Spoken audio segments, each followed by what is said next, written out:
Hello, my name is Sonny Kelly. I'm the Director of Operations at Fayetteville Urban Ministry, and I have one question for you. How many of you in this room right now would like to transform a life if you could? I mean, change somebody's life so much so that they have hope, they have a future, they have security, they have all those things that they need. Well, at Fayetteville Urban Ministry, we transform lives every single day. You'll see this handout that I've handed to everybody has our logo. And you can tell by our logo that we're a faith-based organization, but we don't discriminate. We serve everyone in the community of Cumberland County the best that we can. And we serve them with this mission, as you'll see right below, to show God's compassion for our neighbors in need and thus build our community together. I'll ask you to turn your visual aid over, and you'll see the 4 programs that Fayetteville Urban Ministry has. We strive to transform lives through these 4 programs. And I like to look at these 4 programs as parts of the body. First, you have emergency assistance. That's the heart of what we do. 40 years ago, we started at a church called Hay Street United Methodist Church, just giving food, clothing, and firewood to those who needed it the most. A handful of volunteers and a very small budget, but it was the heart that mattered the most. And today, we actually help about 6,000 people a year with these services, in addition to some financial services, where we're able to give financial support to help people pay their utilities when they don't have funds at the end of the month. We also have our adult literacy program. Adult literacy program would be the mind of what we do, meeting people where they are and helping them to reach their goals. As you can see in the handout, adult literacy is all about one-on-one tutoring, academics, English, computer skills, life skills, and of course, helping people to get jobs. Now, we went from our heart to our head, now to our hands. The Nehemiah Project is a program that helps to do free home repairs for homeowners in Fayetteville who need it most. So families, the elderly, people on a fixed income who, you imagine somebody who's having a difficult month and their hot water heater goes out. They can't pay for the hot water. And so you can imagine being in the middle of the winter, you don't have money, and you're taking cold showers. That really is unsafe. It could kill you. Well, we have a wonderful program where we are connected with contractors, and we bring them in, and we do free home repairs, such as fixing a hot water heater, a roof, HVAC system, things like that. Now, we went from our heart to our head to our hands, and now finally to our eyes. The Find a Friend program. It's all about connecting with youth. And I say our eyes because we're looking toward the horizon and the hope for a future. And so what the Find a Friend program does is connects with at-risk youth, keeps them out of trouble, does after-school programming for them, as well as summer camp programming. Find a Friend is a wonderful program to change a kid's life. I can't tell you how many kids I've seen personally come through the Find a Friend program as hardened, some cases, gangsters, just lonely, bullies, sometimes being bullied, depressed, don't want to deal with other human beings, don't respect authority. They come through the Find a Friend program and they find a friend, but they also find hope in themselves, and they find that they can be a friend to someone else.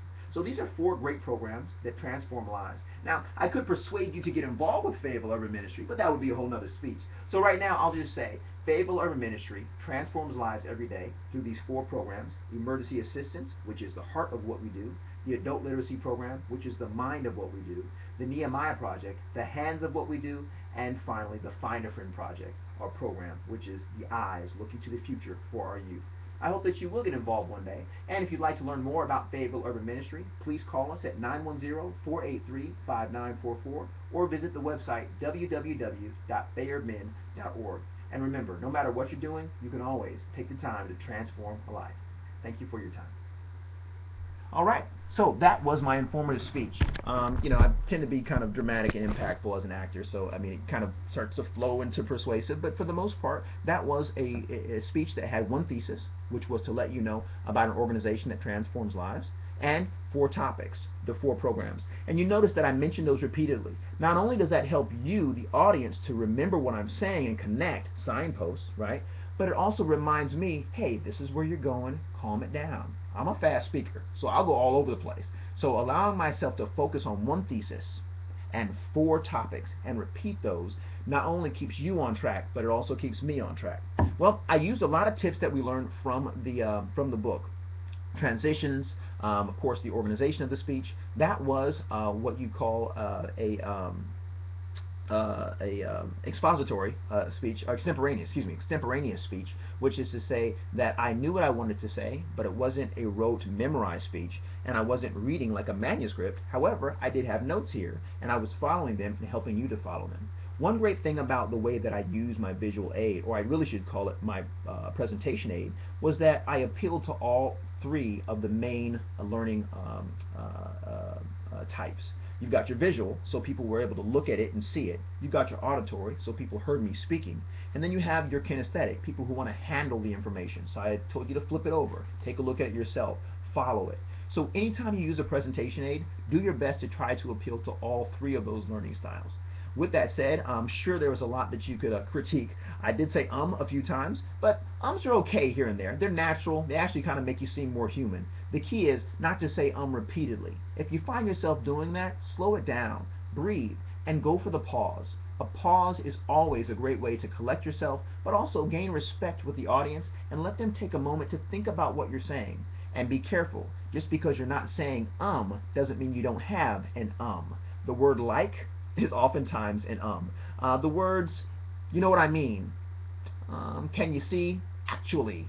If you find yourself repeating those words over and over again in and out of context, that's probably your And I would ask you to rehearse your speech and try to cut those down or cut them out entirely so that you can really deliver smoothly your speech. So that was an example of a good informative speech. One thing I did not do was introduce my three audience members. Everybody in my house is asleep right now, but I want to say kudos to those of you who have already submitted speeches. I've seen one so far, and that person did a great job of introducing or showing her audience members first and then going right into her speech, and I was able to see her presentation aid as well. Make sure I can see your presentation aid. You don't have to put it all on the screen like I did with mine, but make sure I can see it. And just take your time. Have a good time. And I'm really glad that most of you chose topics that are near and dear to your heart. Everything from hypertension to eating disorders to what you want to do with your lives in terms of nursing or teaching. And that's good because you're going to use this kind of presentation in your careers. So I want to set you up for success. At the end of the day, we're getting down to the end of the course and the end of the semester, and I want to say I really enjoyed teaching you all. I wish I could meet you all in person, but I hope that you've enjoyed this process. I tried to make it simple for you. I didn't want to do a whole lot of extra activities and time-consuming things because I wanted you to just focus on learning how to speak and practicing organizing your thoughts and presenting. So I hope I was not too hands-off for some of you all. If I was, please do give me that feedback. I'll learn how to do this better, but I'll also ask you, message me, please email me, check in with me. I'm glad to answer any questions you have and interact with you as much as you need. I thank you all who have already messaged me, given me feedback. You've all helped me out on a few quizzes. Thank you very much for that, and for making me a better instructor. I'm glad to be back in the teaching saddle after a little bit of time off, and I hope you enjoyed that informative speech. Hope you're enjoying this course, and I'm looking forward to successful speeches from all of you this week. I wish you all the best. God bless.